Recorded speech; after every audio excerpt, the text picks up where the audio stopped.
নবী সরকারে দু জাহান রাহমাতুল লিল আলামিন নবী এমন একজন নবী যিনি সাইয়্যিদুল মুরসালিন, সব নবীদের সরদার, সব রাসূলদের সরদার, সব নবীদের নবী। বাইতুল মুকাদ্দাসে আমার নবী যখন মেরাজে যাওয়ার পথে সুবহানাল্লাযী আসরা বিআবদিহি লাইলাম মিনাল মাসজিদিল হারামি ইলাল মাসজিদিল আকসা, মসজিদুল আকসার মধ্যে দয়াল নবীজি যখন দাঁড়াইলেন, জিবরিল আমিন বলে, নবী গো আপনি সম্মুখ ভাগে অগ্রসর হন, আপনি আজকে সব নবীদের ইমাম হয়ে নামাজ পড়াবেন। বাস্তবে দেখা গেল 1,24,000 নবী রাসূলগণ। কত নবী রাসূলদের সংখ্যা হলো 1,24,000। আরেকটা কথা আমরা শুনি যে মতান্তরে 2,24,000। তো 2,24,000-এর কথা কোনো মুহাদ্দিসিনে কেরাম উল্লেখ করেন নাই, আমরাও কোথাও পাই নাই। 1,24,000 নবী এবং রসুল ছিলেন, এটা মুসনাদ আহমদ সহ আরো অন্যান্য হাদিস গ্রন্থের মধ্যে রয়েছে। এই 1,24,000 নবী রাসূলদের মধ্যে রসুলগণের সংখ্যা হলো 300, একটা বর্ণনা আছে 313 জন, আর একটা বর্ণনা আছে 315 জন। তিনারা হলেন রসুল। 1,24,000 নবী এবং রসুল আমাদের দয়াল নবীজির পিছনে নামাজ পড়েছে। দাদু ভাই আমার, আমি আস্তে আস্তে শুনলাম মুফতি আসাদুজ্জামান সাহেব একটা হাদিস শরীফ শোনাচ্ছিলেন। ইমাম বুখারী রহমাতুল্লাহ আলাইহি তিনার উস্তাদ ইমাম মুহাম্মদ ইবনে সাদ রহমাতুল্লাহ আলাইহির তাবাকাতুল কুবরার মধ্যে হাদিসটা মুরসাল সহিহ সনদ উল্লেখ করেছেন।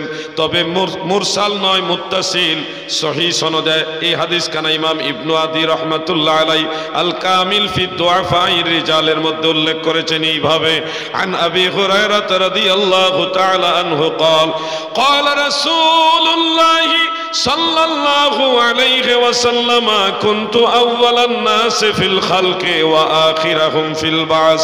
আমার নবীজি বলেন, উম্মতেরা শোনো,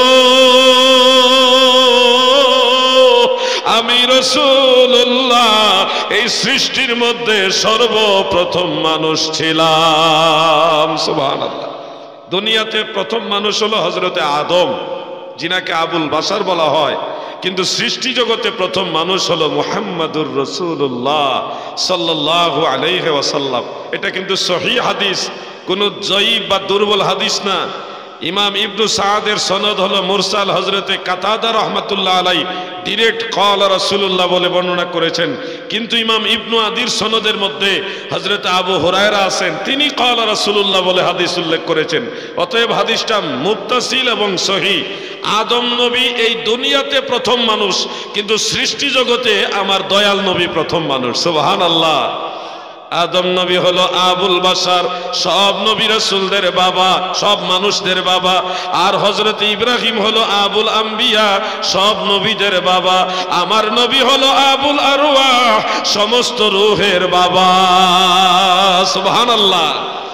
আদম নবীর এমনিতে কোনো বাবা নাই, ঈসা নবীরও বাবা নাই, কিন্তু রূহানি দৃষ্টিতে আদম নবীরও বাবা, ঈসা নবীরও বাবা, ইব্রাহিম নবীরও বাবা।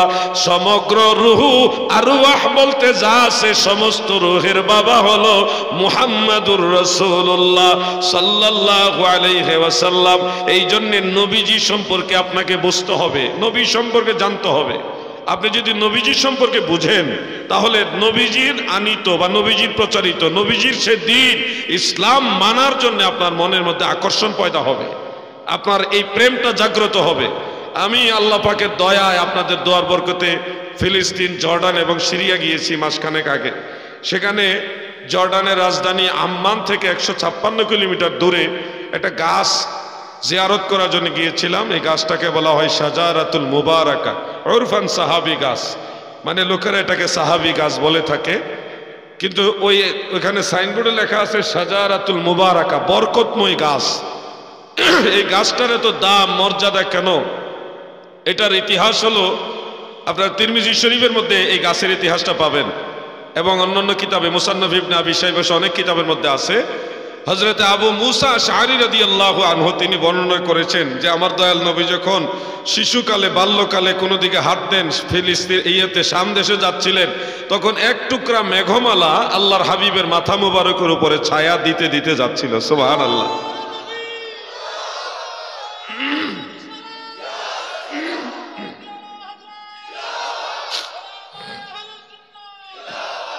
এই জন্য আমি মাঝে মধ্যে একটা গজল বলি, আমাদের বাংলাদেশে খুব বেশি এটা বলে, বনের যত পশু ভক্তি করত নূর চরণ, মেঘমালা ছায়া দিত গায় গো নবীজি, কোন সাধনে পাইব তোমায়, বলেন কোন সাধনে আয় গো নবীজি, আপনাকে দেখিবার মনে। আমার নবীজি ওই গাছটার কাছে গিয়ে বসেছিলেন। ওই সময় গাছটা ছিল মৃত, মরা গাছ, কিন্তু আল্লাহর হাবিব যখন মরা গাছের নিচে গিয়ে বসলেন, মুহূর্তের মধ্যে অলৌকিকভাবে সেই গাছের পাতা গজাইল এবং গাছ আল্লাহ পাকের দয়ায় এইভাবে ছড়াইয়া দয়াল নবীজির মাথা মুবারকের উপরে ছায়া দেওয়া শুরু করলো। সুবহানাল্লাহ। সেই যে মরা গাছ জীবিত হয়েছে, এখন পর্যন্ত সেই গাছ আর মরে না। 1500 বছরের আগের থেকে সেই গাছ, এই গাছ এখনো তরতাজা আছে, এখনো গাছে পাতা আছে, এখনো সেই গাছের কাছে গেলে মৃদু একটা শান্তির বাতাস পাওয়া যায়, না গরম বাতাস না ঠান্ডা বাতাস। অথচ মরুভূমি, উপরে প্রখর রৌদ্র, নিচে মরুভূমি আর মরুভূমি, কোনো গাছ গাছালি নাই। সেখানে গাছের আশেপাশে আমরা অনুভব করলাম যে আল্লাহ পাকের দয়ার একটা শান্তির বাতাস এখনো বয়ে যাচ্ছে। সুবহানাল্লাহ বলে। মেঘমালা ছায়া দিত গায় গো নবীজি, কোন সাধনে পাইব তোমায়। যুবক ভাইরা আমার, তোমাদের জানতে হবে কেমন নবীর উম্মত হয়েছ। এই নবী রাস্তা দিয়ে যখন হেঁটে হেঁটে যাইতেন, রাস্তার আশেপাশে যত পাথর ছিল সমস্ত পাথরগুলি আমার নবীজিকে সালাম দিতেন, আসসালামু আলাইকা ইয়া রাসূলুল্লাহ। সুবহানাল্লাহ। পাথর আমার নবীকে সালাম দিত। এমনকি একাধিক সহিহ হাদিসের মধ্যে আমি পেয়েছি আমার দয়াল নবীজি যখন রাস্তা দিয়ে হেঁটে যেতেন, দুই পাশের গাছ গাছালি যা ছিল নবীজির দিকে এইভাবে ঝুঁকে গিয়ে রহমতের নবীকে সালাম জানাইতো। সালাতু সালাম জানাই, দরুদ সালাম জানাই আপনার উপরে নবী গো, আমরা গুনাহগারে। সালাতু সালাম জানাই, দরুদ সালাম জানাই আপনার উপরে নবী গো, আমরা গুনাহ। গাছ আমার নবীকে সালাম দিতেন। মাদারিজুন নবুয়তের মধ্যে শেখ আব্দুল হক মুহাদ্দিস দেহলভী রহমাতুল্লাহ আলাইহি উল্লেখ করেন, একবার নবীজি এক সফরে যাচ্ছেন, এর মাঝে সাহাবীদের বললেন যে আমি হাজত মুবারক সারব, আমার জন্য জায়গা দেখো। তো কোনো জায়গা তো নেই। তখন ওনারা বললেন, ইয়া রাসূলুল্লাহ, এখানে তো ওরকম কোনো পরিবেশ নেই। দয়াল নবীজি বললেন, ওই গাছের কাছে যাও, ওই যে দূরে গাছ দেখা যায়, তাদেরকে গিয়ে বলো আমি আল্লাহর নবী, তাদেরকে ডাকছি আমার কাছে যেন আসে। ওই সাহাবী গাছের কাছে গিয়ে আল্লাহর হাবিবের কথা বলার পরে আল্লাহ তাআলার কুদরতে সেই গাছ উড়াল দিয়ে দিয়ে আল্লাহর হাবিবের কাছে এসে চতুর্দিকে ঘেরাও করে দাঁড়ায় গেছে। সুবহানাল্লাহ বলেন। এটা হলো মদিনাওয়ালার ইজ্জত। আমার নবীজির কথা বৃক্ষ, তরুলতা, পাথর সবাই শুনতো, কিন্তু আমরা মানুষ আল্লাহর নবীর কথা মানতে চাই না। দুনিয়ার এই লোভ লালসায় আমরা মত্ত হয়ে গেছি, কেমন যেন আমরা দুনিয়ামুখী হয়ে গেছি। আমরা যে মারা যাব সেই কথাটা আমাদের অন্তর থেকে চলে গেছে। আমরা মৃত্যুর শয্যায় শায়িত হয়ে আমরা যেমন কেমন কেমন দুনিয়ার হিসাব করি। এই জন্য আল্লাহ তাআলা বলেছেন, আলহাকুমুত তাকাসুর হাত্তা জুরতুমুল মাকাবির। আমার আল্লাহ বলে, দুনিয়ার মানুষগুলি কবরে যাওয়ার আগ পর্যন্ত দুনিয়ার লোভ লালসায় মত্ত হয়ে থাকে। তা আমরা তো ওই অবস্থার মধ্যে আছি। দুনিয়া দুনিয়া করে নবীজির কথা যে মানতে হবে এ কথাটা ভুলে গেছি। অথচ আল্লাহর নবীকে না মানলে কবর, হাসর, মিজান, ফুলসেরাত কোনো জায়গায় আমাদের কোনো উপায় নাই। নবীর তরিকা মোতাবেক চলতে হবে কিনা বলেন আপনারা? এই যুবকরা কথা বলো না কেন? চলতে হবে কিনা? নবীর তরিকার মধ্যে কি এই বম ফটানি আছে নাকি? নবীর তরিকার মধ্যে অনেক কিছুই নাই যেটা আপনারা করছেন। অতএব আপনাদেরকে মাহফিলে আসছেন, শুধু ওয়াজ শুনলেন, মনোরঞ্জন নিলেন, তা হবে না। মাহফিল আসছেন, এখান থেকে শিক্ষা নিতে হবে যে আল্লাহ রসুলের তরিকা মোতাবেক আমরা কোনো পাপ কাজে যাব না। এটা শিক্ষা নিতে হবে আপনাদেরকে। আমার দয়াল নবীজিকে আপনারা যদি অন্তরে ধারণ করতে পারেন, আপনাদের অভাব অনটন আল্লাহ রাখবে না। এই দুনিয়াতে যিনি পাঠাইছে তিনিই তো আপনার আমার মালিক, তাই না? সব কিছুর মালিক কে? আল্লাহ। সে আল্লাহ আপনাকে পাঠাইছে। এক মুহূর্তের জন্য তিনি আপনাকে একা ফেলে দেয় না, সর্বসময় তিনি আপনাকে লালন পালন করতেছে। সব কিছুতেই তিনি আপনাকে সঙ্গ দিচ্ছেন, আপনাকে সাহায্য করতেছেন। অতএব সে আল্লাহকেও ভুলে যাওয়া চলবে না, তাহলে আপনারা ক্ষতিগ্রস্ত হবেন। আল্লাহর হাবিব নবী সরকারে দু জাহা রাহমাতুল লিল আলামিন আমার দয়াল নবীজিকে সাহাবারা যেইভাবে ভালোবাসতো, এর ধারে কাছেও আমরা নাই, এর ধারে কাছেও আমরা যেতে পারি নাই। আপনারা দেখেন, আমার দয়াল নবীজি নামাজ পড়তেছেন, নামাজের ভিতরে নবীজির মনের মধ্যে ইয়াটা জাগ্রত হইল। নবীজির মনে একটু এরকম চাইলেন যে আল্লাহ আমাদের জন্য কেবলা যদি বাইতুল্লাহ শরীফ বানায় দিতেন, কাবা ঘর যদি কেবলা করে দিতেন। এটা নবীজির মনে মনে একটু চাইতেছেন, মুখেও বলে নাই, মনে মনে চাইতেছে আল্লাহ যদি বাইতুল্লাহ শরীফ কাবা ঘর কেবলা হইতো, বাইতুল মুকাদ্দাস না হয়ে কাবা ঘর যদি কেবলা হইতো তাহলে কতই না ভালো হতো। নবীজি নামাজের ভিতরে এটা চাইলেন, আমার আল্লাহ সাথে সাথে আদেশ দিলেন, ফাওয়াল্লি ওয়াজহাকা শাতরাল মসজিদিল হারাম, ফাওয়াল্লি ওয়াজহাকা শাতরাল মসজিদিল হারাম। আমার নবীজি নামাজের ভিতরে আদেশ পাইয়া নামাজের ভিতরেই মসজিদুল আকসা বাদ দিয়া মসজিদুল হারাম বাইতুল্লাহ শরীফের দিকে চেহারা মুবারক ঘুরাই ফেলছে। সুবহানাল্লাহ। সাহাবাই কারাম ছিল নবীজির পিছনে, এখন সাহাবীরা হয়ে গেছে নবীজির সামনে। মুসল্লি তার ইমাম সাহেবের সামনে থাকে না, সাহাবারা কি করবে গো? সাহাবাই কারাম তখন নামাজের ভিতরে তাকবীরে তাহরিমা হাত বাঁধা অবস্থায় হেঁটে হেঁটে আবার নবীজির পিছনে যাইয়া কাতার করে সম্পূর্ণ নামাজ পড়লেন। এক নিয়তে আল্লাহর নবী সব সাহাবীদের নিয়ে নামাজ কমপ্লিট করলেন। নামাজ ভেঙে ফেলার জন্য বলেনি, নামাজ দোহরাইতেও বলেনি, ওই এক নিয়তে নামাজের ভিতরে হেঁটে হেঁটে ওখান থেকে এখানে গিয়ে নামাজ কমপ্লিট করেছে। এ থেকে বোঝা যায় রে সাহাবায়ে কেরাম আমার নবীজিকে নামাজের ভিতরেও মেনেছেন, আনুগত্য করেছেন। নবীর আনুগত্য করা এটাও নামাজের অংশ। আমাদের অনেক ভাইরা হয়তো মনে করতে পারে যে নামাজে নবীজির খেয়াল করা যাবে না। বোকা রে বোকা, তুমি যখন সালাম দিবা আসসালামু আলাইকা আইয়ুহান নাবিয়্যু ওয়া রাহমাতুল্লাহি ওয়া বারাকাতু, তুমি তখন কার কথা মনে স্মরণ করবা? তুমি কার কথা স্মরণ করবা? সালাম দিবা নবীর কথা, তুমি স্মরণ করবা কার কথা? আমরা সুন্নিরা নামাজে নবীর কথা স্মরণ করি যখন নবীজিকে সালাম দেই, ঠিক না ঠিক?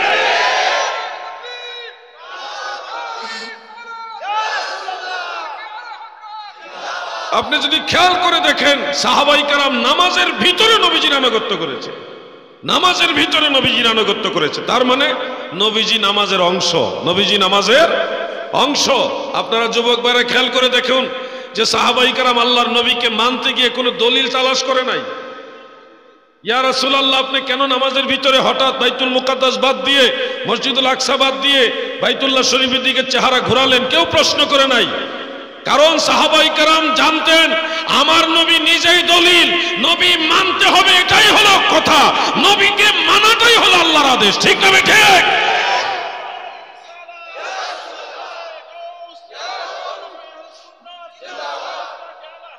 জিন্দাবাদ। আমার আল্লাহ বলেন, ইয়া আইয়ুহাল্লাযীনা আমানু আতিউল্লাহ ওয়া আতিউর রাসূল। ইমানদার বান্দা বান্দিরা রে, তোমরা আল্লাহর আনুগত্য করো এবং রাসূলের আনুগত্য করো। এই জন্যে নবীজি ঘুরছে, নবীজির আনুগত্য করতে হবে, তার আল্লাহ, এটাই আল্লাহর আদেশ। নবী মানাটাই হলো নিঃশর্তে নবী মানা হলো ঈমান। কোন শর্ত দিয়ে নবী মানা যাবে না, নবীজিকে মানতে হবে নিঃশর্তে।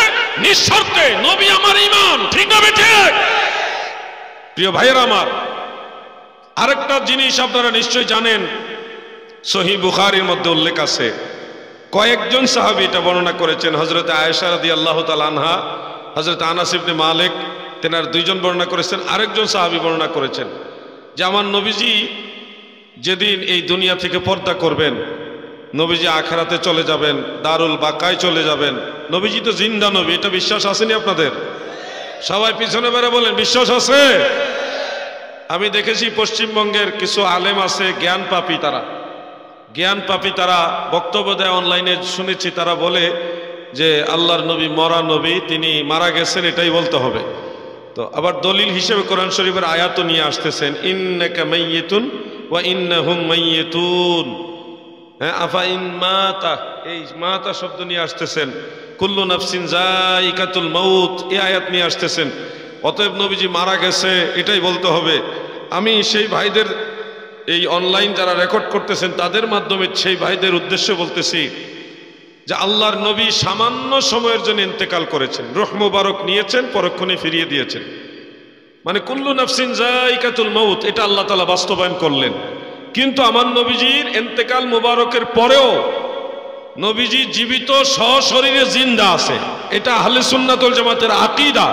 এই আকীদা যারা বিশ্বাস করবে না তারা জাহান্নামী দল। তারা কোন দল? জাহান্নামী দল। আর আল্লাহর হাবিবকে যারা হায়াতুন নবী বা জিন্দা নবী বিশ্বাস করে তারা হলো আহলে সুন্নাত ওয়াল জামাত। কোরআন শরীফের আয়াতের গভীরতা বোঝার জন্য আপনাকে আরেকটু তাহকিক করতে হবে। সেই ভাইদের বলছি যারা ভুল তো ব্যাখ্যা করে থাকেন, ইন্নাকা মাইয়িতুন ওয়া ইন্নাহুম মাইয়িতুন, এখানে ইন্না হরফে মুসাব্বাবিল ফাইল। ইন্নাকা, এ কা হলো জমির এবং ইসমে ইন্না, মাইয়িতুন খবরে ইন্না, টোটালটা হলো মাতুফ আলাইহি। এরপর একটা অক্ষর আছে ওয়াও, হরফে আতফ। এরপর আবার ইন্না হরফে মুসাব্বাবিল ফাইল, হুম জমির এবং ইসমে ইন্না, মাইয়িতুন হলো খবরে ইন্না, এটা হলো মাতুফ। আরবি গ্রামার মোতাবেক, ইলমে নাহুর আলোকে মাতুফ আলাইহি দুইটা কখনো এক জাতের হয় না, মুগাইয়ির বিজাত হয়, দুইটা দুই জাতের হয়। অর্থাৎ আল্লাহ তাআলা সব মানুষের মৃত্যু আর আমার নবীজির ইন্তেকাল মুবারক দুইটা কথাকে মাঝখানে হরফে আতফ সেটিং করে বুঝাইলেন, জগতের মানুষেরা রে, তোমাদের সব মানুষের মৃত্যু যেই জাতের, আমার হাবিবের ইন্তেকাল মুবারক ওই জাতের না। হাজের নাজের গো নবী সশরীরে জিন্দা, আমার নবী সশরীরে বলেন, হাজের নাজের গো নবী সশরীরে জিন্দা, নবীদের নবী তুমি গো,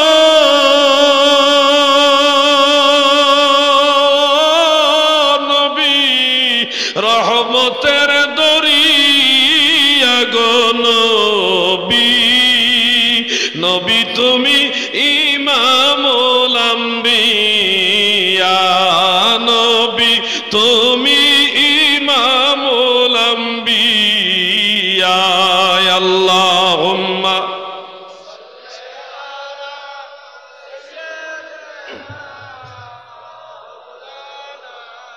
মুহাম্মদ ওয়া আলা আলি সাইয়্যিদিনা। আমার দাদু ভাইরা, আমি বেশি লম্বা সময় আলোচনা করে আপনাদের কষ্ট দিব না। আরেকটু কথা কি বললে বসবেন? আপনাদের নিয়ত ভালো না? বসবেন নি? তাহলে শুনুন, আমাদের দয়াল নবীজি জিন্দা নবী, এটা বিশ্বাস রাখতে হবে। আমি কোরআন শরীফের আয়াত পড়লাম, বুঝাই দিলাম যে তোমরা যে আয়াত পড়া মনে করতেছো নবী যে আমরার মতোই মরা, সেই আয়াতে প্রমাণ হয় নবী যে আমাদের মতো মৃত না, নবী জিন্দা নবী। শোনো ভাই, পাগলামি করো না। বলবেন নবীজি জিন্দা কিভাবে, আমরা কিভাবে বুঝবো? আরে বোকা, আল্লাহ তাআলা শহীদদের কথা উল্লেখ করেছেন, ওয়ালা তাকুলু লিমান ইউকতালু ফি সাবিলিল্লাহি আমওয়াত বাল আহইয়াউ ওয়ালাকিন লা তাশউরুন।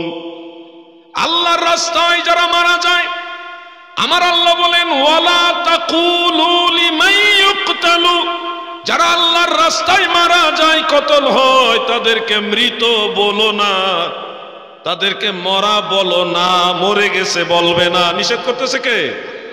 বাল আহইয়াউন, বরং তারা জিন্দা, তারা জিন্দা, তারা যে জিন্দা। ওয়ালাকিন লা তাশউরুন, তারা যে ইন্তেকাল করেছেন বটে, এরপরেও যে জিন্দা, এটা তোমরা বুঝো না। তো যারা বুঝে না তারা তো ওই ব্যাককলের দল। কিন্তু আমরা তো মুসলমান, আমরা সুন্নি মুসলমান, আমরা বুঝি আল্লাহর দেওয়া সম্মানে ইন্তেকাল শরীফের পরেও নবী রাসূলরা সশরীরে জিন্দা। কি বলেন আপনারা? আল্লাহর হাবিব রাসূলে পাক সাল্লাল্লাহু আলাইহি ওয়াসাল্লাম থেকে মুতাওয়াতির পর্যায়ে হাদিস রয়েছে। ইমাম জালালউদ্দিন সুয়ুতি আল হাবিলিল ফাতাওয়ার মধ্যে সবগুলি হাদিস উল্লেখ করে তিনি বলেছেন যে তাওয়াতুর পর্যায়ের হাদিস দ্বারা প্রমাণিত আল্লাহর নবী এবং নবী রাসূলগণ জিন্দা। ইন্নান নবিয়্যা সাল্লাল্লাহু আলাইহি ওয়াসাল্লাম হাইয়ুন বিজাসাদিহি ওয়া রূহিহি, আমার নবীজির রূহ মুবারক এবং জাসাদ মুবারক নিয়ে সশরীরে জিন্দা। এটা আহলে সুন্নাত ওয়াল জামাতের আকীদা। এই আকীদার উল্টা আকীদা কেউ যদি পোষণ করে, কেউ যদি মনে করে নবীরা এখনো মরা, তাহলে সে সুন্নি জামাতে থাকবে না, সে ইবনু আব্দুল ওয়াহ্হাব নজদির সাথে জাহান্নামে যাবে। এই জন্য নবী রাসূলগণ জিন্দা। বলেন নবী রাসূলগণ কি? আওয়াজ দিয়ে বলেন নবী রাসূলগণ কি? জিন্দা। এটা আমাদের আকীদা। মুসনাদ আবি আলা শরীফের মধ্যে একটা হাদিস রয়েছে, সহিহ হাদিস, ইমাম বাইহাকি রাহমাতুল্লাহ আলাইহির হায়াতুল আম্বিয়া আলাইহিমুস সালাম বাদা উফাতিহিম এই নামে একটা কিতাব আছে, ওইটা আমার কাছে আছে। সেই কিতাবের মধ্যে সহিহ সনদে হাদিসটা উল্লেখ রয়েছে। শুনুন ভাইরা আমার, মনোযোগ দিয়ে কথাগুলি শুনবেন। বাংলাদেশে মাসলাকে আলা হযরতের জন্য বাতিলদের সাথে লড়াই করি আমি। এটা অনলাইন অফলাইন দুই লাইনেই করি, ওয়াজ মাহফিলও করি, অনলাইনেও করি। মাসলাকে আলা হযরতের জন্য জিহাদ বাংলাদেশে যারা করে তাদের মধ্যে আমি গুনাহগার একজন। বাতিলদের দুর্গ ভেঙ্গে চুরমার করে দিয়েছি বাংলাদেশে। এখন আর আলা হযরতের বিরুদ্ধে যে একটা কথা বলবে, ওই দুঃসাহসে কেউ দেখায় না।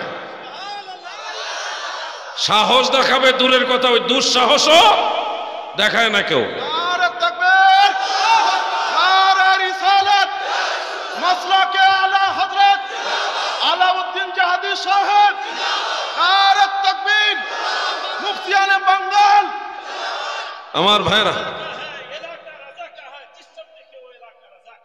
মারহাবা মারহাবা মারহাবা মারহাবা। আমার ভাইরা যেটা বলতেছিলাম, দিলের কান লাগায় শুনবেন। যে হাদিস শরীফটা আপনাদের শোনাচ্ছিলাম মুসনাদ আবি আলা এবং ইমাম বাইহাকির হায়াতুল আম্বিয়া, ওই দুই কিতাবের মধ্যে উল্লেখ। আন আনাস ইবনে মালিক রাদিয়াল্লাহু তাআলা আনহু قال قال رسول الله صلى الله عليه وسلم الانبياء واحياء في قبورهم يصلون। হযরত আনাস ইবনে মালিক বলেন, আল্লাহর হাবিব বলেন, উম্মতেরা শুনো, আল আম্বিয়া ওয়া আহইয়াউন ফি কুবুরিহিম, সমস্ত নবীরা তিনাদের মাজার শরীফের ভিতরে জিন্দা। আমি আপনাদের একটা প্রশ্ন করব, উত্তর দিবেন ইনশাআল্লাহ? আল্লাহর রাসূল বলেছেন সব নবী জিন্দা, নবীজির কথা মানতে হবে নাকি হবে না? পিছনে ভাইরা বলেন হবে কি না? যারা বলে নবীরা জিন্দা না, তারা তো নবীজির কথাই মানে না, অতএব তারা নবীর দল না, তারা ইবনু আব্দুল ওয়াহ্হাব নজদির দালাল। ঠিক না বেঠিক? আমরা নবীদের জিন্দা নবী বিশ্বাস করি, সব নবীরা জিন্দা। আপনাদের ভারতে অনেক নবী রাসূলদের মাজার আছে। আমি কয়েকবার গিয়েছি পাঞ্জাবে, বারাসে, সেখানে 14 জন না 15 জন নবীর মাজার আছে। প্রথমে জানতাম আমি 9 জন, পরে গিয়ে দেখি দ্বিতীয়বার তৃতীয়বার গিয়ে দেখি সংখ্যা আরো বেশি। ভালো খেয়াল করি নাই, হযরত মুজাদ্দিদ আল ফিসানি রাদিয়াল্লাহু আনহু তিনি মাজারগুলি চিহ্নিত করে গেছেন কাশফের মাধ্যমেও তৎকালীন সব আউলিয়া কেরামকে নিয়ে। এই জন্য নবীদের মাজার আপনাদের ভারতবর্ষে আছে, আপনারা ভাগ্যবান মানুষ। হযরত শীস আলাইহিস সালামের মাজার হলো লখনৌ থেকে দক্ষিণ দিকে, ফাইজাবাদ থেকে আর একটু সামনে গিয়ে অযোধ্যা একটা জায়গা আছে, হিন্দি ভাষা আয়োধ্যা বলে, এটা অযোধ্যা। সেখানে বাবরি মসজিদের 1 কিলোমিটার এই পাশে মানে পূর্ব দিকে সম্ভবত একটা পাহাড়ের পাদদেশে হযরত শীস আলাইহিস সালামের মাজার। আপনারা ভাগ্যবান, আমরা তো চাইলে যাইতে পারি না। বাংলাদেশ থেকে হযরত শীস আলাইহিস সালামের মাজার যাইতে হলে পাসপোর্ট, ভিসা, কত প্রসেসিং লাগে, কিন্তু আপনারা তো চাইলে যাইতে পারেন। অনেক নবী রাসূল পাইছেন, সাহাবীদের মাজারও আছে কেরালাতে, সাহাবীর মাজার, তাবিঈর মাজার আছে। তো আপনারা অনেক বড় ভাগ্যবান, এই জমিনটা পবিত্র জমিন, সুলতানুল হিন্দের জমিন, অসংখ্য আল্লাহর আউলিয়াদের জমিন এই জমিন। তা আপনারা সে আল্লাহর ওলিদেরকে যদি হৃদয়ে ধারণ করেন, তাদের আদর্শ যদি আপনারা পালন করেন, তাহলে আশা করা যায় মুসলমানদের গতি কোনো পরাশক্তি ঠেকায় রাখতে পারবে না। আমার ভাইরা গো, বন্ধুর আমার, আল্লাহর নবীদের কথা বলছিলাম, এখানে আমার আরেকটা বিষয় সংযোগ করে দেওয়া প্রয়োজন। মনে রাখবেন দাদু, অনেক ধরনের বক্তা আছে, অনেক ধরনের কথা আছে, সবার কথাই শুনবেন, আপনার স্বাধীনতা আছে, কিন্তু যাচাই বাছাই করার জন্য অবশ্যই আমাদের কথাগুলিও শুনবেন। আমি গুনাহগার, সাধারণত রেফারেন্স ছাড়া কথা বলি না। যে কোনো একটা কথা বললে কোন কিতাব থেকে বলছি, কোন ইমাম থেকে বলছি, এটা রেফারেন্স দিয়ে আমি বলি। আর যেটা জানি না সেটা নিয়ে আমি পারাপারি করি না, কারণ দুনিয়ার সব কিছু আমার জানতে হবে এমন কোনো কথা নাই। আমি যেটা জানবো না সেটা বলবো না, কিন্তু যেটা বলি আলহামদুলিল্লাহ এটা জেনে শুনে আমি বলি। আপনাদেরকে অনুরোধ করব, জিন্দা নবী যারা অস্বীকার করছেন, তারা ভাবতেছেন নবীজি হয়তো ঘুমিয়ে আছেন, এমনিতে শরীর পরে আছেন, যে নড়াচড়া আর করতে পারে না, জাস্ট এমনিতে জেসেম মুবারক নষ্ট হয়েছে না, এমনি অনেক সময় লাশ পাওয়া যায় না, 20, 30, 40 বছর পরে লাশ পাওয়া যায় অক্ষত অবস্থায়। ওনারা মনে করেন নবী রাসূলুল্লাহ মনে এরকম অক্ষত অবস্থায় কবরের মধ্যে আছে। আসলে বিষয়টা ওরকম নয়। আপনি আমি মারা গেলে যদি আল্লাহ দয়া করে, তাহলে হয়তো আমাদের শরীরটা পচবে না। ওরকম যদি আপনি আমল আখলাক করে যেতে পারেন, আপনার শরীরটা মরার পরে পচবে না। কিন্তু নবী রাসূলদের বিষয়টা ভিন্ন। আপনি যদি ওই হাদিসটা একটু আগে যেটা পড়লাম, আল আম্বিয়া ওয়া হিয়াউন ফি কুবুরিহিম ইউসাল্লুনা, সব নবীরা তিনাদের মাজার শরীফে জিন্দা, ইউসাল্লুনা, তিনারা নামাজ আদায় করে।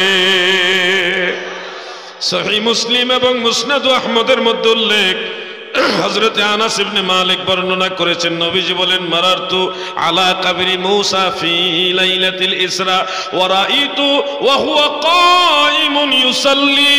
মেরাজের রাতে মূসা নবীর মাজারের উপর দিয়ে আমি রাসূলুল্লাহ যখন যাই, আমি দেখলাম আল্লাহর নবী মূসা তিনার মাজার শরীফের মধ্যে দাঁড়িয়ে দাঁড়িয়ে সালাত আদায় করছে। আর একটা হাদিস ইবনে মাজাহ শরীফের 118 নম্বর পৃষ্ঠার মধ্যে উল্লেখ, মিশকাত শরীফের 121 নম্বর পৃষ্ঠার মধ্যে উল্লেখ, হযরত আবু দারদা রাদিয়াল্লাহু তাআলা আনহু থেকে বর্ণিত, আমার দয়াল নবী বলেন, ইন্নাল্লাহ তাআলা হাররামা আলাল আরদি আন তাকুলা আজসাদাল আম্বিয়া ফানাবিয়ুল্লাহি হাইয়ুন ইউরযাকুন। সুবহানাল্লাহ। আল্লাহর হাবিব বলেন, নবী রাসূলগণের দেহ ভক্ষণ করা এই জমিনের জন্য আমার আল্লাহ হারাম করে দিয়েছে। ফানাবিয়ুল্লাহি হাইয়ুন ইউরযাকুন, আল্লাহর নবী জিন্দা এবং রিজিক প্রাপ্ত, তিনারা মাজার শরীফের ভিতরে জান্নাতি রিজিক খায়। সুবহানাল্লাহ। এটা শহীদদের ব্যাপারে আল্লাহ নিজে বলেছেন কোরআন শরীফে, শহাদায়ে কেরামের ব্যাপারে, ওয়ালা তাহসাবান্নাল্লাযীনা কুতিলু ফি সাবিলিল্লাহি আমওয়াত বাল আহইয়াউন ইনদা রাব্বিহিম ইউরযাকুন।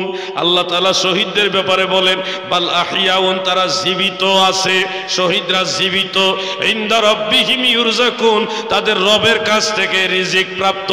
প্রশ্ন করছি, শহীদদের মর্যাদা বড় না নবীদের মর্যাদা বড়? তো শহীদরা যদি মাজার শরীফের ভিতরে থেকে তিনারা যদি জান্নাতি রিজিক খায়, তাহলে নবী রাসূলরা কি খাবে নাকি খাবে না? যেহেতু ওনাদের মর্যাদা শহীদদের চেয়েও ঊর্ধ্বে, বড়, শ্রেষ্ঠ। তো জিকির করেন, লা ইলাহা লা ইলাহা ইল্লাল্লাহ লা ইলাহা ইল্লাল্লাহ হক লা ইলাহা ইল্লাল্লাহ মুহাম্মাদুর রাসূলুল্লাহ সাল্লাল্লাহু আলাইহি ওয়াসাল্লাম। নবীজির নাম শুনে চুমা খাইয়া এই যে নখের মধ্যে চুমাকে চোখে মাসেহ করলাম। আমাদের সুন্নি ভাইয়েরা এটা আমল করেন, আমাদের বাংলাদেশে প্রায় সব সুন্নি আমল করে এটা। কিন্তু আমাদের অনেক ভাইয়েরা আছে, ওনারা জ্ঞানের স্বল্পতার কারণে এটা আবার পছন্দ করে না, বিদআত বলে। কি বলে? বিদআত বলে। তা আমি অনেক জায়গায় এটা নিয়ে আলোচনা করেছি, আপনারা যদি অনুমতি দেন একটু আলোচনা করতে চাই এটা নিয়ে। এই বিষয়টা আমি যতটুকু গবেষণা করেছি দেখেছি যে আল্লাহর হাবিবের সাহাবীদের আমল থেকেই এই পর্যন্ত এটা চলে আসছে। যেমন দাইলামি শরীফের সূত্রে একটা হাদিস ইমাম সাখাবী রহমাতুল্লাহ আলাইহি মাকাসিদুল হাসানার মধ্যে উল্লেখ করেছেন।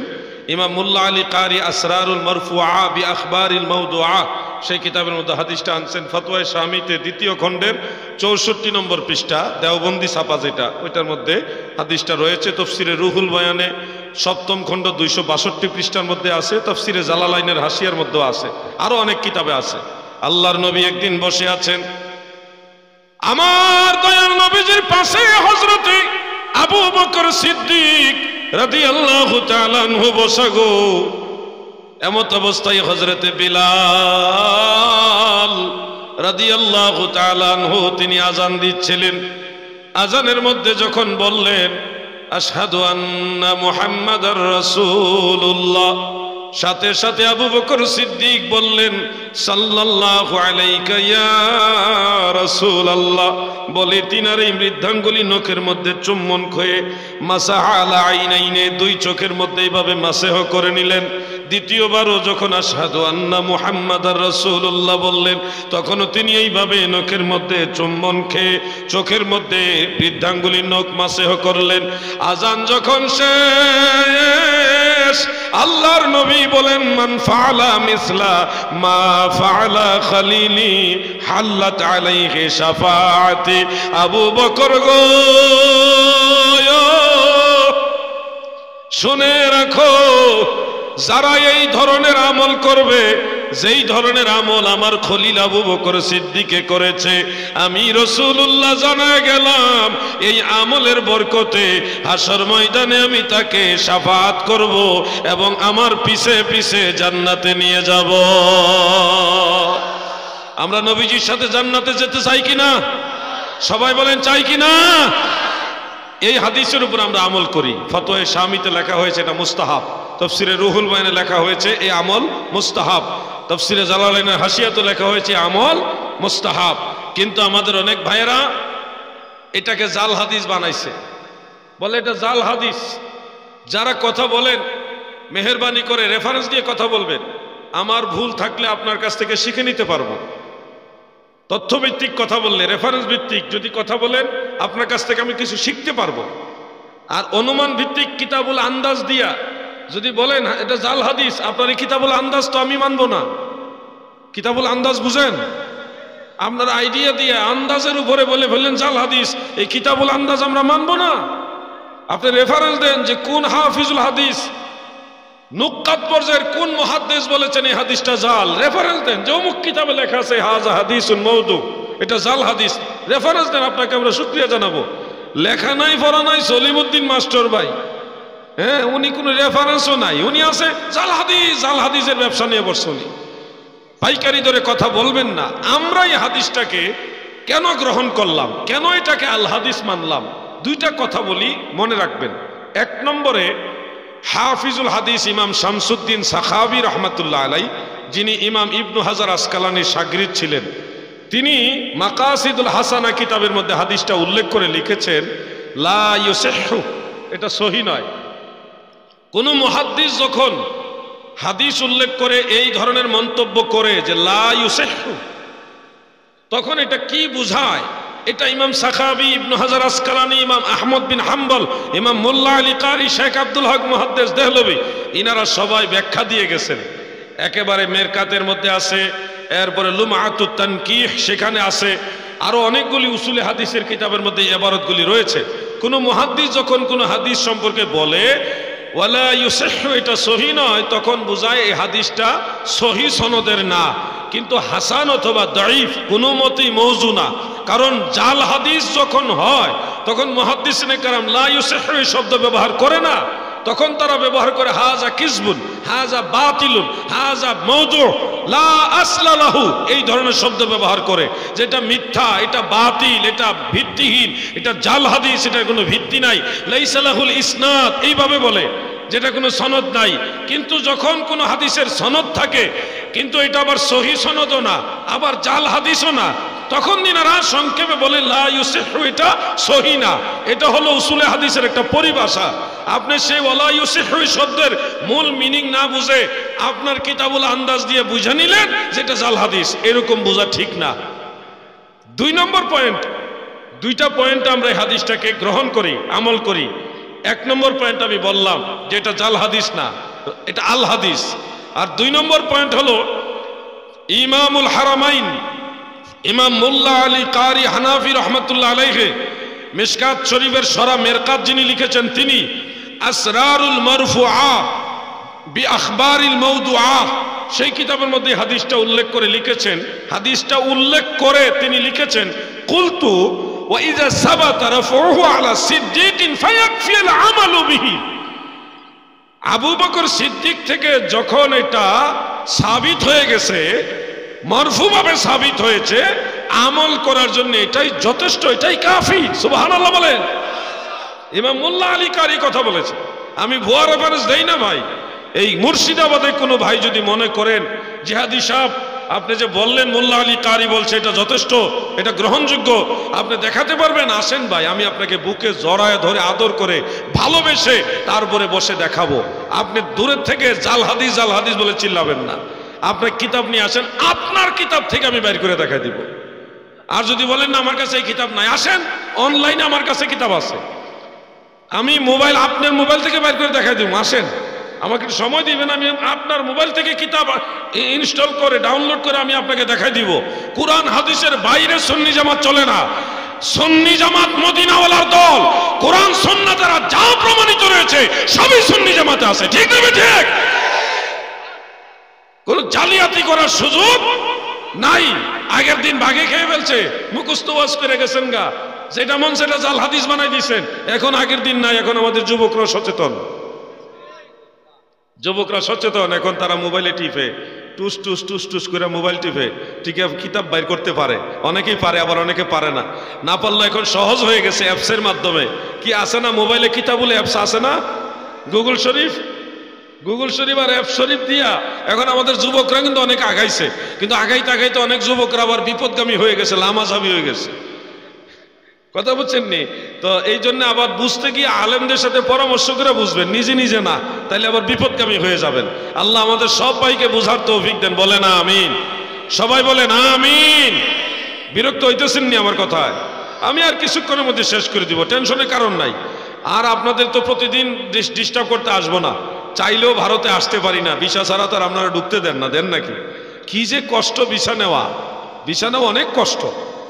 বাবারে বাবা, ভারতের ভিসা যান কি মানে সোনার হরিণ হয়ে গেছে, তো কঠিন ব্যাপার। তো যাই হোক, আলহামদুলিল্লাহ আসছি, যেহেতু কষ্ট দিয়ে যায় যেন মনে থাকে আর কি। তাহলে আমরা নবীজির নাম মুবারক শুনে চুম্বন করে যে চোখে মাসেহ করি, এটা জাল হাদিস নয়, এটা আল হাদিস, এটা মুস্তাহাব।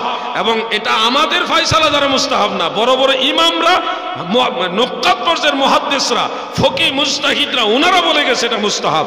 সেই আলোকে আমরা আমল করি। যারা বলতেছে এটা করা যাবে না, বিদআত, এটা হলো কিতাবুল আন্দাজের কথা।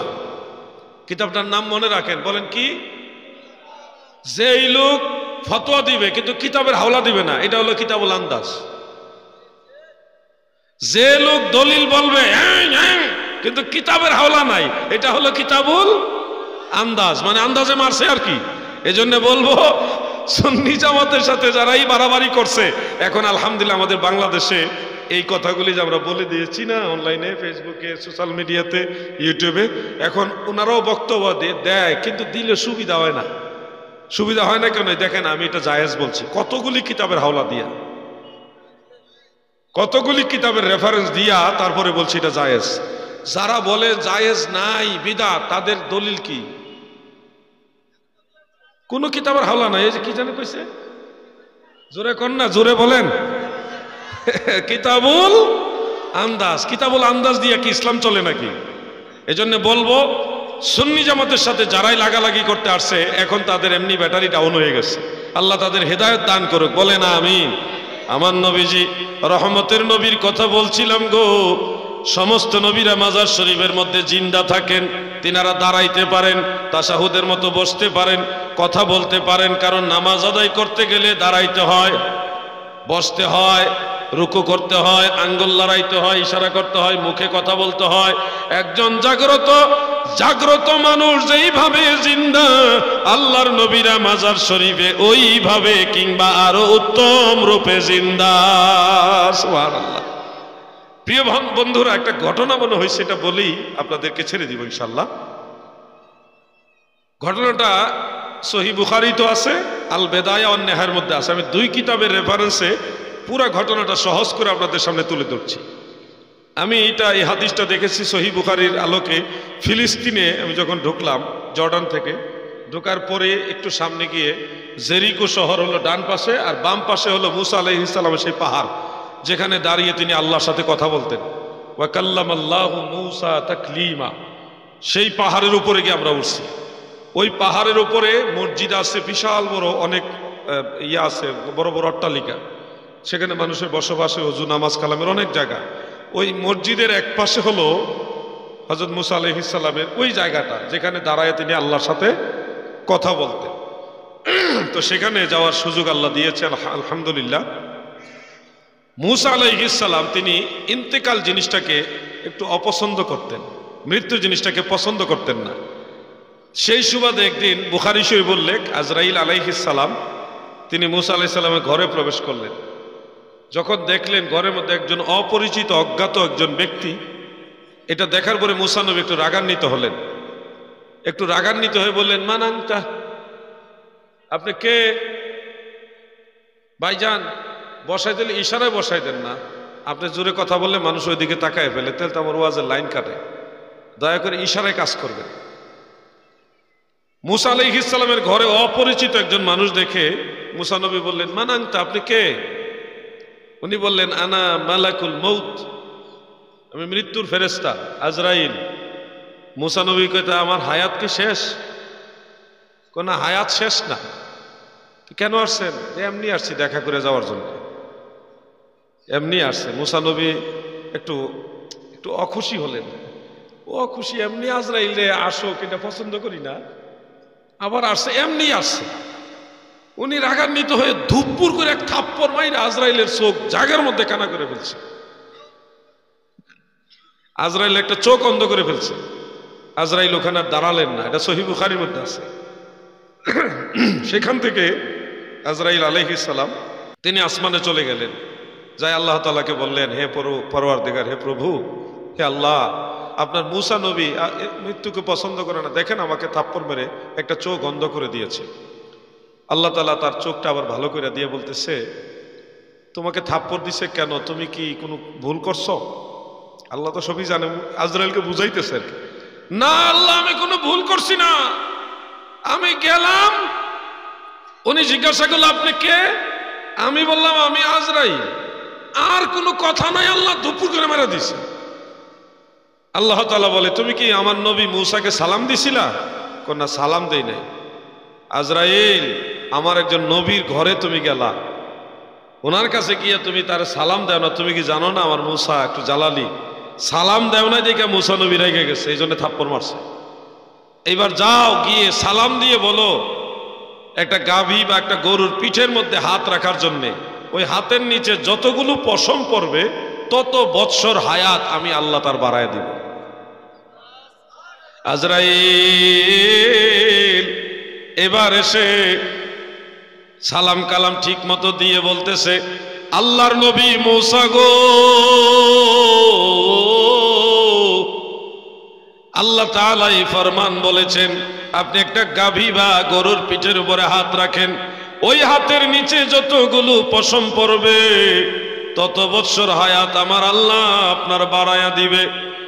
মুসা নবী কয়, ঠিক আছে, অত বছর হায়াত আমার আল্লাহ বৃদ্ধি করে দিবেন। এরপরে কি হবে? এরপরে কি হবে? এরপরে আমি আজরাইল আসবো, আপনার রূহ মুবারক কবজ করব, আপনার ইন্তেকাল হবে।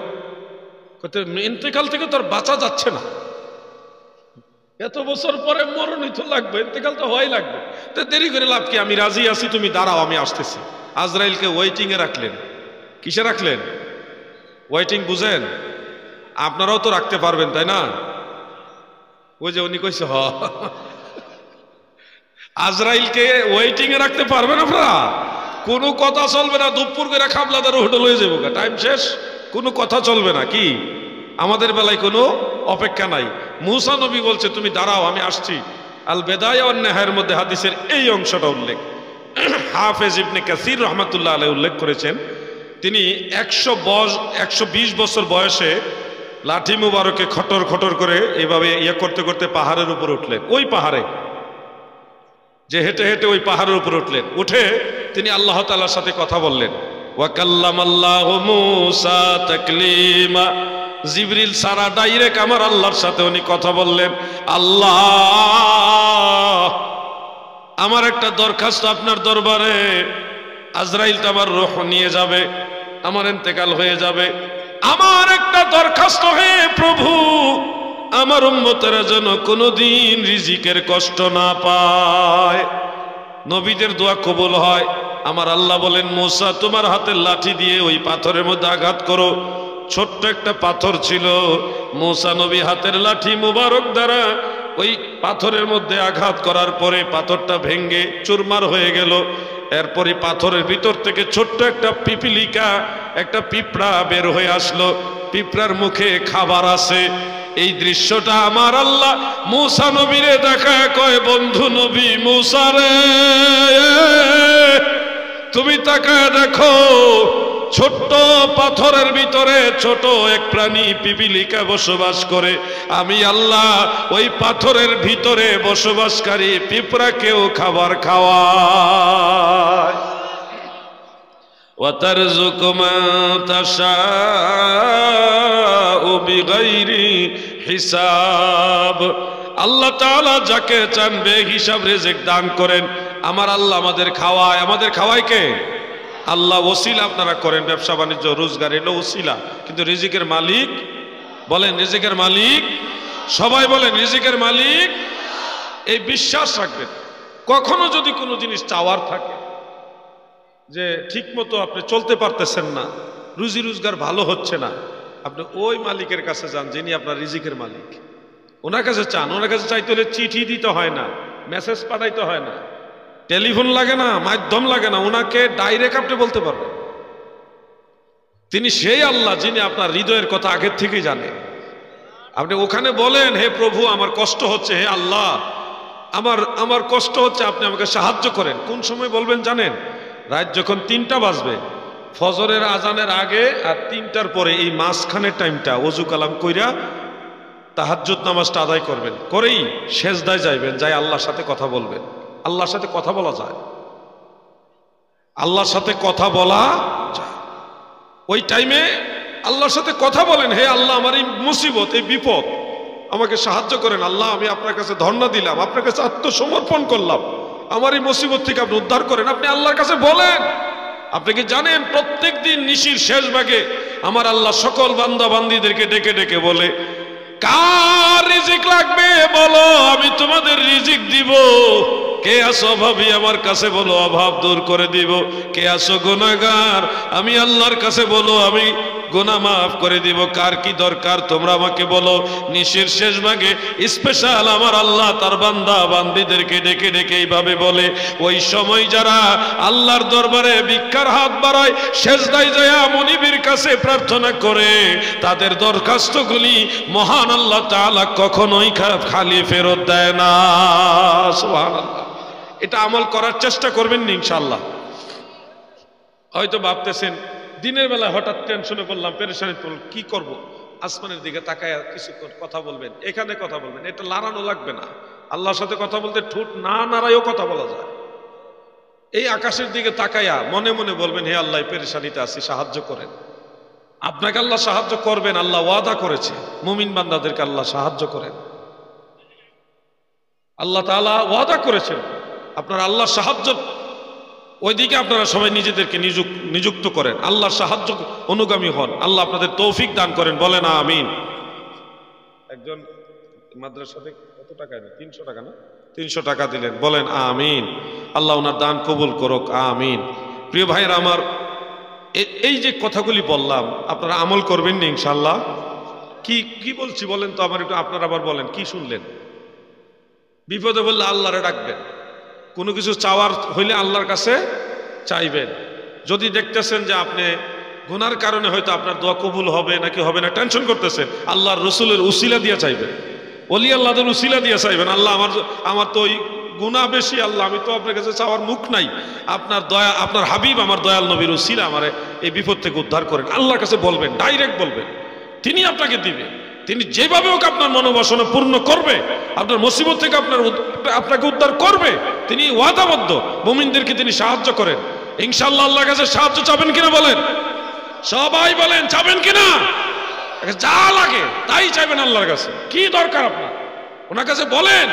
তিনি মহাপরাক্রমশালী, প্রেমময়, দয়াময়, সর্বময় ক্ষমতার মালিক। তিনিই তো দেন। এক মুহূর্তের জন্য আল্লাহ আপনাকে নিজের উপরে ছেড়ে দেয় না। আল্লাহ সবসময় আপনাকে আশ্রয় দিয়ে রাখছে, সবসময় আল্লাহ আপনাকে আশ্রয় দিয়ে রাখছে। অতএব সে আল্লাহর কাছে চাইবেন ইনশাআল্লাহ। বলেন, সবাই বলেন ইনশাআল্লাহ। আমি যে কথাটা বলছিলাম, মুসা নবী আল্লাহর কাছে দরখাস্ত দিলেন যে আল্লাহ আমার উম্মত যেন রিজিকের কষ্ট না পায়। তো আল্লাহ বলল পাথর ভাঙ্গো, ভাঙ্গার পরে পিঁপড়া বেরিয়েছে, পিঁপড়াকে খাবার খাওয়া। আল্লাহ বললেন দেখো আমি এই পাথরের ভিতরে ছোট্ট পিঁপড়াকেও খাওয়াই। হে মুসা, তোমার দরখাস্ত আমি মঞ্জুর করলাম, তোমার উম্মতেরা রিজিকের কষ্ট পাবে না, যাও। মুসা নবী সেই পাহাড় থেকে নাইমা হাঁটতে গেলেন মসজিদুল আকসার কাছে, বাইতুল মুকাদ্দাস কাছাকাছি গিয়ে দেখে 8 জন যুবক। কয়জন? 8 জন যুবক মসজিদুল আকসা থেকে একটা ঢিল মারলে যতটুক দূরে যায় ততটুক দূরে একটা কবর খুব সুন্দর করে কবরটা খুঁড়তেছে। কবরটা দেখতে খুব চমৎকার। সব মানুষের কবর কিন্তু সুন্দর হয় না, কিছু কিছু মানুষের কবর খুব সুন্দর হয়।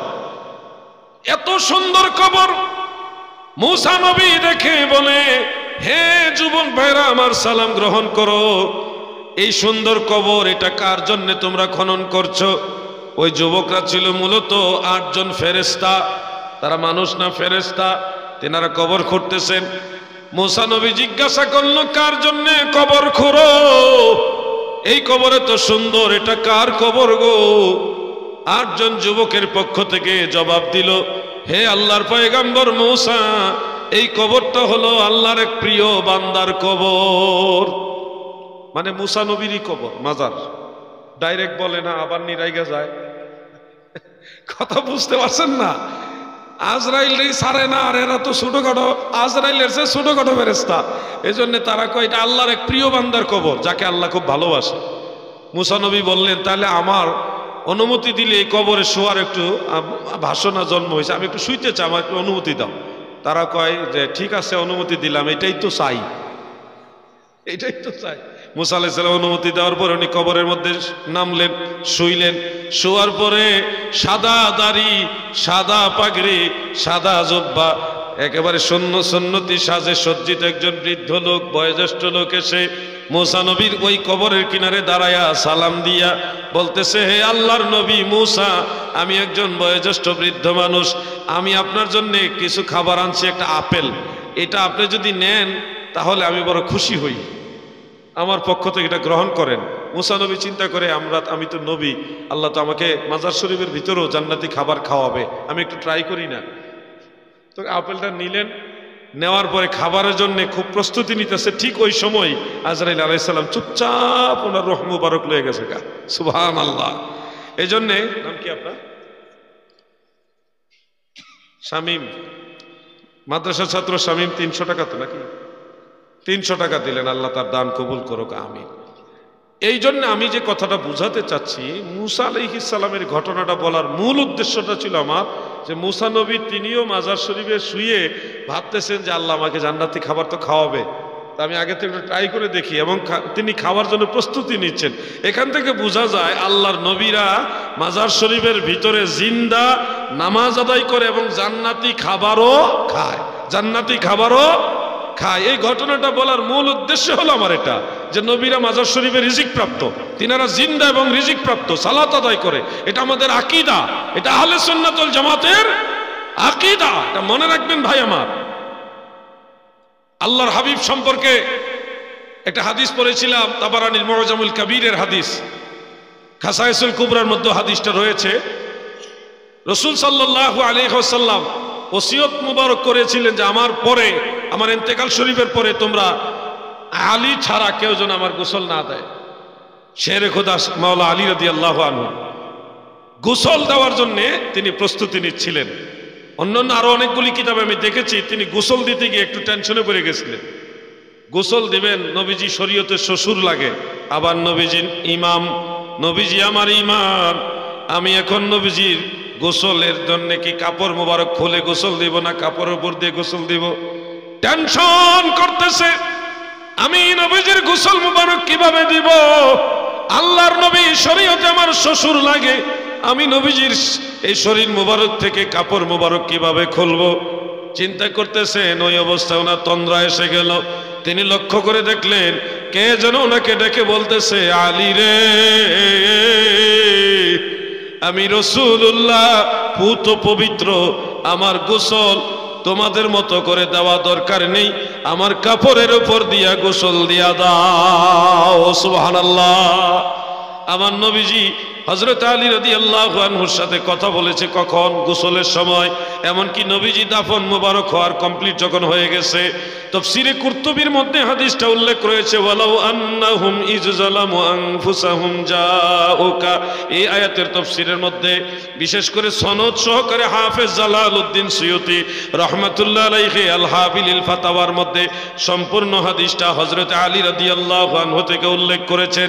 আল্লাহর হাবিব নবী সরকারে দু জাহান রাহমাতুল লিল আলামিন ইন্তেকাল শরীফের পরে 2 থেকে 3 দিন পরে একজন ব্যক্তি, তার নাম মুহাম্মদ বিন হারব আল হিলালি রাদিয়াল্লাহু আনহু, তিনি বলেন আমি নবীজির জিয়ারত শেষ করে একটা পিলারের সাথে হেলান দিয়ে বসে আছি। এমত অবস্থায় একজন গ্রাম্য লোক গ্রাম থেকে এসে দয়াল নবীজির রওজা মুবারকের কাছে আশ্রে পড়লেন, 2 হাঁটু 2 হাত জমিনের মধ্যে ঠেস লাগায় ছোট বাচ্চাদের মতো হামাগুড়ি দিয়ে বসলেন। বসে আমার নবীজিকে বলতেছেন, কাদ জালামতু নাফসি ওয়া জিতুকা তাস্তাগফিরলি ইয়া রাসূলুল্লাহ। নবী গো, ওগো দয়ার নবী, আমি আমার নফসের উপরে জুলুম করেছি, আপনার কাছে এসেছি, আমার জন্য আল্লাহর দরবারে ক্ষমা প্রার্থনা করুন। ফানুদিয়া মিন কবরিন নবী সাল্লাল্লাহু আলাইহি ওয়াসাল্লাম কাদ গফিরা লাক। রওজা মুবারক থেকে আওয়াজ করে ডেকে ডেকে নবীজি বলতেছে, তুমি কেঁদো না, কেঁদো না, অবশ্যই আমার আল্লাহ তোমাকে ক্ষমা করে দিয়েছে। সুবহানাল্লাহ। এই জন্যে আমি আবারও বলবো, হাজের নাজের গো নবী সশরীরে জিন্দা, নবীদের নবী তুমি গো নবী, তুমি রহমতের দরিয়া গো নবী, নবী তুমি ইমামুল আম্বিয়া। বলুন নবী তুমি পুলসেরাতের ঘাটে নবী থাকিবেন দাঁড়াইয়া, এই পাপী তাপী উম্মতের গো নবী নিবানি তরায় গো নবী, নবী তুমি ইমামুল আম্বিয়া। বলুন নবী তুমি ইমামুল। আমার ভাইরা, আপনারা নবীজির ব্যাপারে সবচেয়ে বেশি সতর্কবান হবেন। কখনো জুসে রাসূল সাল্লাল্লাহু আলাইহি সাল্লামের ব্যাপারে অজ্ঞতা সারে কোনো ধরনের কথা বলবেন না, যে কথা দ্বারা নবীজির ইজ্জত সম্মান হানি হয়। আপনার নাম কি? আচ্ছা, মিনারুল ভাই, তিনি 200 টাকাই তো না, 200 টাকা দান করলেন মাদ্রাসার মধ্যে। বলেন আমিন। আল্লাহ সকলের দান কবুল করুক। রাত্র প্রায় 1টার কাছাকাছি হয়ে গেছে। নাম কি আপনার? শামীম ভাই এক যুবক মানুষ, তিনি 1000 টাকা মাদ্রাসায় দান করলেন। সবাই বলেন মারহাবা।